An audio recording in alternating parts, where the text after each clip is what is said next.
Hello guys, what's up? It's your boy Michael Black. Today we're actually talking about some crazy movies that actually ruined my childhood. Like they made me believe that the whole of Nigeria was actually evil.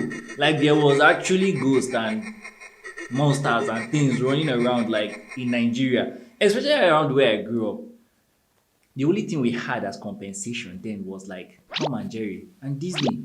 Disney, kudos. They actually helped us not to get traumatized by the whole Nigerian movie settings. Number one on my list, in no particular order, I give to you Diamond Ring. What does this child lack in this house? Please let him finish what he started saying. This movie actually taught me not to steal again. But the whole movie, actually seeing the whole movie again, got me to understand that why the hell would you want to plan your own burial? People do that. Like, do people do that? Like, plan their own burial, buy caskets, buy food and drinks and everything for their own burial, and be like, okay, I'm dying tomorrow. Please bury me with all of these things and all of that.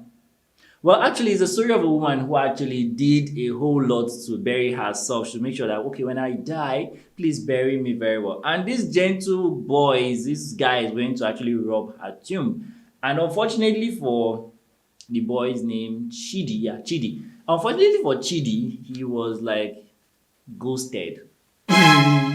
Blood money. Blood money got our parents twisted. Like your parents will literally tell you, if you go out and see 1 naira on the floor, don't pick it. If not, it will turn to yam. Omo, like it really got us like you don't see anything on the floor and pick. You don't just see anything on the floor and just carry anything and want to even start eating immediately and all of that. You just imagine yourself turning to yam or turning to goat. Like there was one time I actually imagined, okay, what if I turn to yam and my friend turned to goat? And he now eats me up. Blood Money was actually a ritual movie of, stealing children and kidnapping children, taking them, using them for sacrifice and all. Our parents actually cautioned us, don't go out at certain hours, don't do certain things, and just be good boys and good girls to old people so they don't kidnap you or steal you. Next is Living in Bondage. Living in Bondage, wow.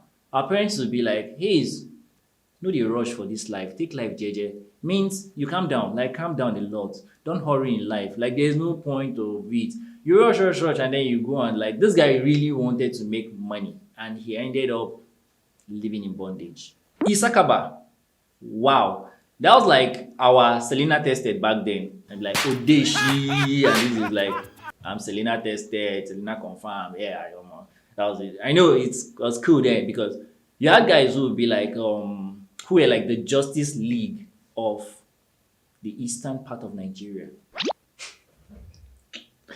You had guys who were like Justice League of eastern Nigeria, but they were like Supermen.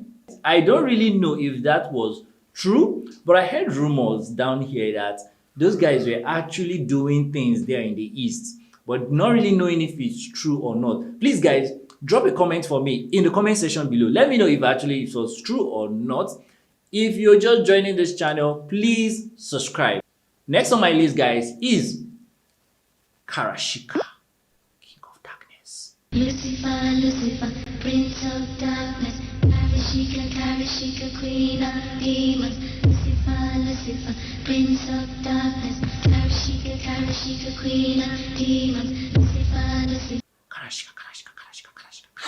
Karashika. As in, man, if you've seen Karashika in the 90s then, you won't go out at night. Like you won't go out at night because anything is possible. Like that movie really got us like, yeah, really scary stuff. But one of my favorite scenes was actually when I can't get that scene out of my head. I just didn't know why. Was when the angel was actually coming down. Like the angel went down to hell to speak to the devil. And the way the angel was actually posing out his butt and he was like coming down like, yeah, God said I should tell you, behave yourself. Alright guys, I mean Nigerian movies were like cool back then. I can't really remember much about Karashika. Because there are a lot of evil movies that you can't even watch to the end. You're already scared, like you won't even watch them.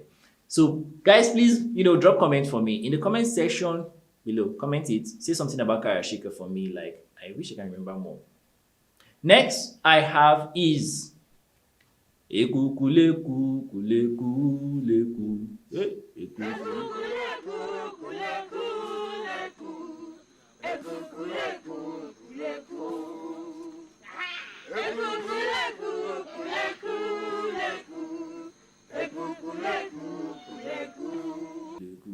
Eyes of Witches.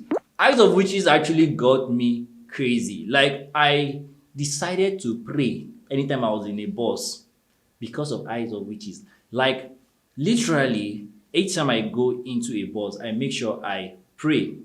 This is not because, like, it's, as I said, they actually got our childhood, like, messed up, like, got our childhood, like, crazy. Like, you just started doing things that were just right, just be good. If not, some of these witches can just be real.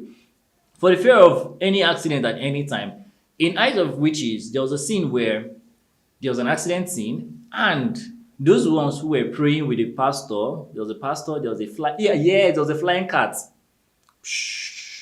There was a flying cat who was farting gas, and he was flying, and he got in front of the bus, and the bus had accident. And those ones who were praying were alive. The ones that were not praying, the ones that were gisting, sleeping, doing makeup, they all died. And if I get in any bus now, I pray.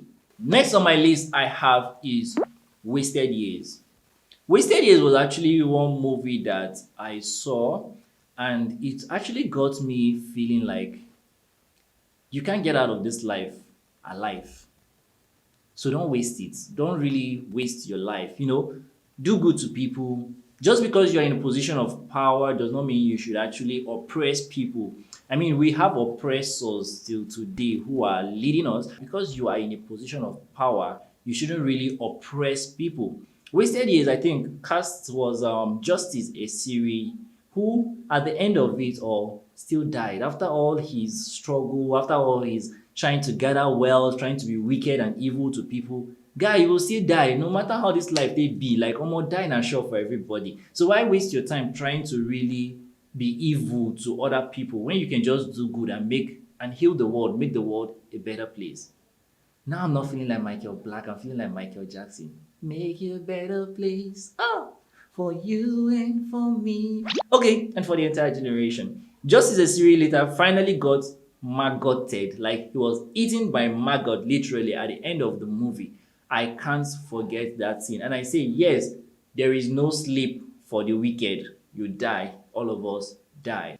Alright guys, last on my list, but not the least I have on my list is, please drop down in the comments. See rhymes. I think I'm feeling like Buster. Last on the list, okay, no, whatever. Last on my list is, but not the least on my list, is Igodo. Igodo was actually one movie that I like the adventure, the suspense, and the ojuju and everything in the movie. It was cool. One of the morals I think I got from the movie was, if you do good, the city would actually take their name after you. A city can literally take its name after you. So henceforth, it is no longer going to be Kaduna, but it's going to be Blac's Nation. My nation. I'm doing good. Alright guys, no, it's still Kaduna. Whatever. But then Igodo, he actually went into the jungle with his friends, I think, and one by one they were being eaten by whatever, blah, blah, blah. And one of my favorite parts was when they were cutting the tree, and the king was like, go and tell them to stop cutting the tree. Go and tell them to stop cutting the tree. My leg, And it was in that movie, it was established that, I think that was when one story was trending, that if you actually see a bush baby and you're able to collect his marks, you'll be rich, like money yapa go day everywhere. Like But I don't think that's true, because you won't actually go and be fighting with a bush baby and evil spirits, would you? Come on, let's comment. Alright, so I think another thing I got from Igodo actually was, there was Spider-Man. Like, Spider-Man still saved the day in Igodo. So for those of you who didn't know, Spider-Man has children. Yes, and Spider-Man's children were featured in Igodo. They actually saved him at the last part. They had the spidey things. They were white Spider-Man. You know how baby spiders are still white, colorless, like still white-ish looking? Yeah, they were in Igodo and they saved his life. So Spider-Man had children as far back as then, and we didn't know. For me, that wraps up my list for today. Please, if you're new to this channel, if you're just passing by, do well to subscribe. And if you're still in this channel, you've been here before, I really appreciate you for your time. Please guys, leave a comment for me and don't forget to stay tuned. It's still your boy, Michael Blac. Peace.